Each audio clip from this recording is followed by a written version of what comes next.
দাড়িপাল্লা ছাড়া আর কোন দল বাংলাদেশকে সন্ত্রাস মুক্ত, চাঁদাবাজ মুক্ত, দুর্নীতি মুক্ত বাংলাদেশ গড়তে পারে না। আজকে সমাজের, রাষ্ট্রের রন্ধে রন্ধে যে দুর্নীতি ঢুকে গেছে, এই দুর্নীতির কারণে আমরা বঞ্চিত হচ্ছি, শোষিত হচ্ছি, এবং আমাদের কাঙ্ক্ষিত ডেভেলপমেন্ট আমাদের সমাজ রাষ্ট্রের মধ্যে হয় না। এজন্য আগামী দিনে দুর্নীতি মুক্ত বাংলাদেশের জন্য জামাত ইসলামীকে প্রয়োজন। আমরা ঘোষণা করছি, আমরা যদি আগামীতে রাষ্ট্র ক্ষমতায় যেতে পারি, তাহলে রাষ্ট্রের পক্ষ থেকে এমপিদের জন্য যে ট্যাক্স ফ্রি গাড়ি দেওয়া হয়, এমপিদের জন্য যে প্লট দেওয়া হয়, জামাত ইসলামী থেকে নির্বাচিত এমপিরা কেউ রাষ্ট্রের এই সুযোগগুলো গ্রহণ করবে না। আমরা কথা দিচ্ছি, রাষ্ট্রের পক্ষ থেকে জনগণের জন্য যা কিছু বরাদ্দ আসবে তার সবকিছু সুষ্ঠু বন্টন সবার মাঝে করে দেওয়া হবে। একটি পয়সাও আমরা আমাদের পকেটে ঢুকানোর কোনো চিন্তা করব না। জনগণের অধিকার জনগণের কাছে ফিরিয়ে দেব ইনশাআল্লাহ। সম্মানিত ভাই এবং বোনেরা, আমরা আগামী দিনে আমরা এই ঠাকুরগাঁর মানুষের স্বাস্থ্য সেবা নিশ্চিত করার জন্য, আমাদের এই ঠাকুরগাঁর মানুষেরা আজকে স্বাস্থ্য সেবা থেকে বঞ্চিত। স্বাস্থ্য সেবার জন্য দিনাজপুরে, রংপুরে, ঢাকায় গিয়ে আমাদেরকে চিকিৎসা সেবা নিতে হয়।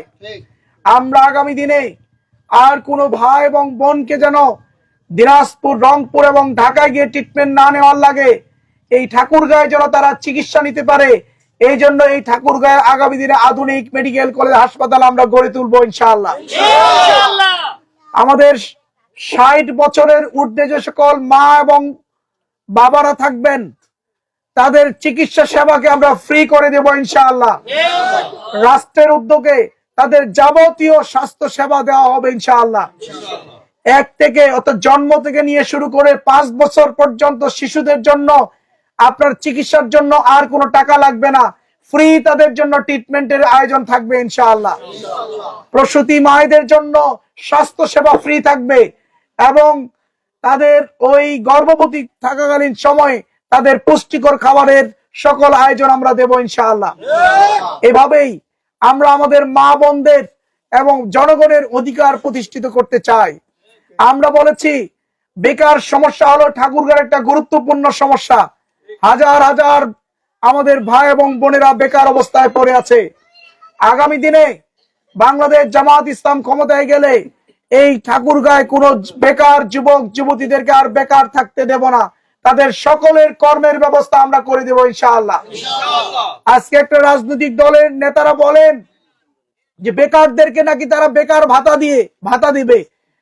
এই বেকার ভাতা একজন যুবকের জন্য, একজন যুবকের জন্য, যুবতীর জন্য অপমানজনক।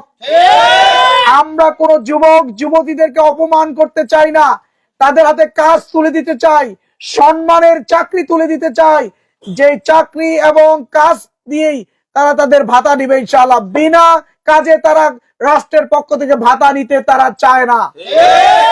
সম্মানিত ভাই এবং বোনেরা, আমরা আগামী দিনে এই ঠাকুরগাঁয় বিশ্ববিদ্যালয় প্রতিষ্ঠিত করব, ইঞ্জিনিয়ারিং কলেজ প্রতিষ্ঠিত করব, এখানে কৃষি কলেজ প্রতিষ্ঠিত করব, যেন আমাদের সন্তানরা বুঝ জ্ঞান হওয়ার পরেই দেখে আমাদের ঠাকুরগাঁয় একটা বিশ্ববিদ্যালয় আছে, সেই বিশ্ববিদ্যালয়ে আমাদেরকে পড়তে হবে। এই ধরনের স্বপ্ন যেন ছোটবেলা থেকেই তারা দেখতে পারে, তার আয়োজন আমরা করব ইনশাআল্লাহ। আমরা এই ঠাকুরগাঁয় বড় বড় ইন্ডাস্ট্রি গড়ে তুলবো, যে ইন্ডাস্ট্রিগুলোতে হাজার হাজার বেকার যুবক যুবতীদের চাকরি ব্যবস্থা হবে। আর কোন বোনকে, কোন যুবক ভাইকে নারায়ণগঞ্জ আর গাজীপুরে গিয়ে ওই কারখানাগুলোতে কম মূল্যে ওখানে চাকরি করতে হবে, অনিরাপদ পরিবেশে চাকরি করতে হবে না। আপনারা অনেকেই জানেন, এই অঞ্চলের বহু ভাই এবং বোনেরা, যুবক যুবতীরা ওই নারায়ণগঞ্জ এবং গাজীপুরে গিয়ে কারখানাতে চাকরি করে অল্প বেতনে, একটা অনিরাপদ পরিবেশে সেখানে চাকরি করে, পেটের দায়ে তারা চাকরি করে। কারণ ওখান থেকে যতটুকু ইনকাম করে, এই ইনকামের একটা অংশ তারা ফ্যামিলিতে পাঠায়, তার বাবার ট্রিটমেন্ট চলে, তার মায়ের ট্রিটমেন্ট চলে, তার সংসার চলে। আমরা চাই আমাদের কোনো বোন কোনো ভাইকে যেন ওই নারায়ণগঞ্জ গাজীপুরে যেন ওই কলকারখানায় ওখানে চাকরি করতে না হয়, তারা ঠাকুরগাঁও ইন্ডাস্ট্রিতে চাকরি করে যেন তার ফ্যামিলির পাশে দাঁড়াতে পারে, তার উদ্যোগ আমরা নেব ইনশাআল্লাহ। আমরা আগামী দিনে মিথ্যা মামলা দিয়ে কাউকে যেন হয়রানি না করা হয় তার ব্যবস্থা আমরা করব ইনশাআল্লাহ। আমরা বিজয়ী হলে সমাজের মধ্যে চাঁদাবাজি থাকবে না, টেন্ডারবাজি থাকবে না, দখলবাজি থাকবে না, দুর্নীতিকে আমরা নির্মূল করব ইনশাআল্লাহ। আমরা চাই শান্তি, আমরা চাই নিরাপত্তা। আমরা শান্তি এবং নিরাপদ এক পরিবেশ তৈরি করে দেব আগামীর প্রজন্মের জন্য। আগামীর প্রজন্ম বড় হয়ে দেখবে আমাদের পূর্বপুরুষেরা আমাদের জন্য সুন্দর একটা নিরাপদ পরিবেশ তৈরি করে গেছেন, যেই পরিবেশে তারা অনেক বড় হওয়ার স্বপ্ন দেখবে। সিঙ্গাপুরে আজকে অর্থনীতির সিংহ বলা হয় রাশিয়া মহাদেশের। মালয়েশিয়ার রাজনীতি আছে, কিন্তু সেখানে হানাহানি না থাকার কারণে আজকে অর্থনৈতিক দিক থেকে তারা এগিয়ে গেছে। আগামী দিনে রাজনৈতিক কারণে বাংলাদেশে যেন কোনো হানাহানি না থাকে, কোনো কাটাকাটি না থাকে, কোনো মারামারি যেন না থাকে, কোনো লাশ যেন আর না পড়ে, কাউকে যেন বছরের পর বছর আর জেল কাটতে না হয়, তার জন্য আমরা আগামী দিনের একটি নতুন রাজনৈতিক বন্দোবস্ত আমরা গড়ে তুলবো ইনশাআল্লাহ। ওই 54 বছরের স্বাধীনতার পর থেকে 5 আগস্টের আগে যে নষ্ট রাজনীতি, প্রচার রাজনীতি, দুর্গজনযুক্ত রাজনীতি, দুর্নীতিযুক্ত রাজনীতি, চাঁদাবাজি, মাস্তানির যে রাজনীতি, এই রাজনীতি আর বাংলাদেশে থাকবে না। বাংলাদেশে যে নতুন রাজনীতি বন্দোবস্ত হবে, সেই রাজনৈতিক বন্দোবস্তে কোনো দুর্গন্ধ থাকবে না, কোনো পচা থাকবে না, কোনো নষ্ট কিছু থাকবে না ইনশাআল্লাহ।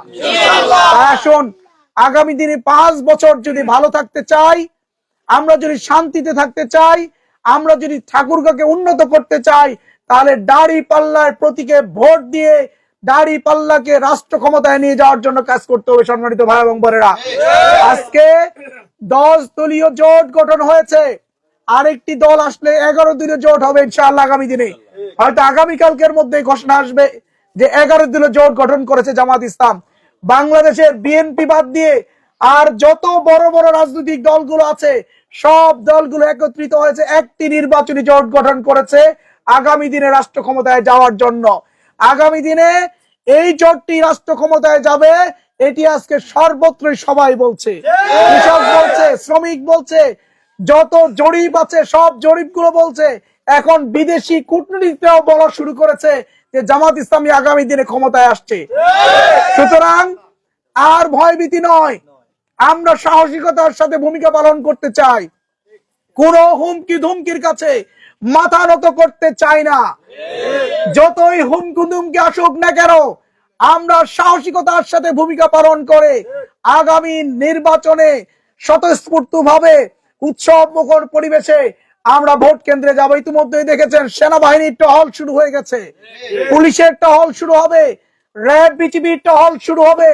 কোন মানুষকে আর ভয়ভীতি, যেখানেই ভয়ভীতি দেখাবে শুধু খবর পাঠিয়ে দেবেন সেনাবাহিনীকে যে আমাদেরকে থ্রেট দিচ্ছে, আমাদেরকে ভয় দেখাচ্ছে, দেখবেন অ্যাকশন কি হয়। সরকার চায় একটা সুন্দর নির্বাচন, প্রশাসন চায় একটা সুন্দর নির্বাচন, আমরা বাংলাদেশ জামাত ইসলামীর পক্ষ থেকেও চাই সুন্দর নির্বাচন। যারা সুন্দর নির্বাচনের পরিবর্তে কালো টাকা, পেশি শক্তি দিয়ে যারা বিজয়ী হতে চায়, 12 তারিখে ব্যালট বিপ্লবের মধ্য দিয়ে তাদেরকে পরাজিত করে আমরা প্রমাণ করব এই বাংলাদেশে পেশি শক্তি আর কালো টাকার কোনো খাওয়া থাকবে না। তাই আসুন আমরা সবাই মিলে আগামী দিনে বাংলাদেশ জামাত ইসলামের প্রতীক, ন্যায় ইনসাফের প্রতীক দাড়ি পাল্লাকে আমরা সবাই মিলে বিজয়ী করি। সবাইকে আন্তরিকভাবে ধন্যবাদ জানিয়ে আমার কথা শেষ করছি। বাংলাদেশ জিন্দাবাদ, বাংলাদেশ জামাত ইসলামী জিন্দাবাদ। সবাইকে ধন্যবাদ।